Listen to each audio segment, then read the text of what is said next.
downside of looking adorable and small is that no one takes you seriously.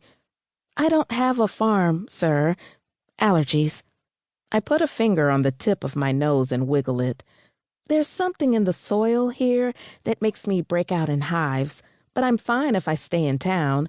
I'm actually a laundress. If my mother knew that all of those years of college debt were going to end up with me doing alien laundry, she'd probably need to lay down. It's not like I chose it. I'm just rolling with the punches. I decide to roll right into my request, since dancing around it isn't going to get me anywhere. So let me tell you why I think Port needs a social worker for the humans and why I should be that person. Not today, first-rank Novus says. He picks up a data pad off his desk, tucks it under his arm, and then heads out of his office as if we weren't right in the middle of a conversation. Rude. I follow after him, determined to get my say. I pass by my boyfriend, Riffin, who frowns at me as his supervisor sweeps past. He frowns even more when I trot after Novus and begin speaking. I realize you're a very busy man, alien, first-rank Novus.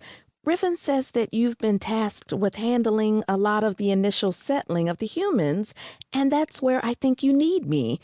He snorts, marching down the hall. His tail flicks once, and he looks over his shoulder at Riffin, who is following behind with a worried look on his face. I have only told her the basics, sir. Nothing secret.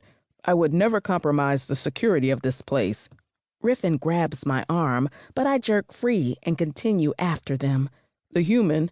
My name is B, I say, because I don't like being referred to as the human, especially by a guy that expects me to kiss him later. I worm out of his grip and trot after Novus. And I point out that you need a social worker because you need a liaison that understands humans and that humans won't be afraid to talk to. Did you know that 3 farms were attacked last month? Novus sighs and keeps on walking, ignoring me. I keep right on talking. And did you know that Regina over at Farm District 13 had her farm attacked by poachers? She got married fast so no one could steal her property, but it wasn't a choice she should have had to make.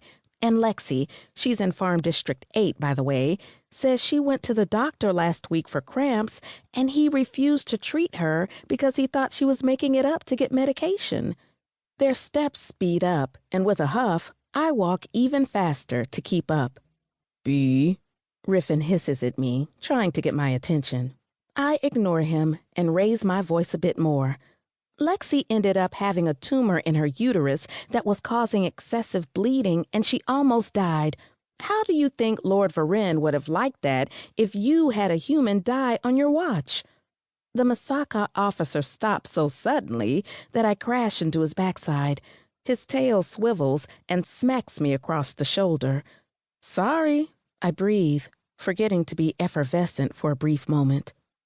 You think humans are in danger of dying? Novus practically snarls at me. And that you can save them? Riffin puts his hands on my shoulders. Come on, B. No, that's not what I'm saying at all, I manage, detangling myself from Riffin's grasp. Seriously, when I need an interfering Masaka boyfriend to take point for me, I'll ask. I get that Riffin is trying to be helpful, but this isn't the time. I'm saying that humans are afraid to stand up to aliens because they're big and scary and we're small and fragile. When that gets his attention, I put on my happiest smile. They need a friend to talk to, a go-between that isn't afraid to speak up on their behalf. A friend, he says thoughtfully, and then really stares at me hard. You think this solves all their problems if I hire you?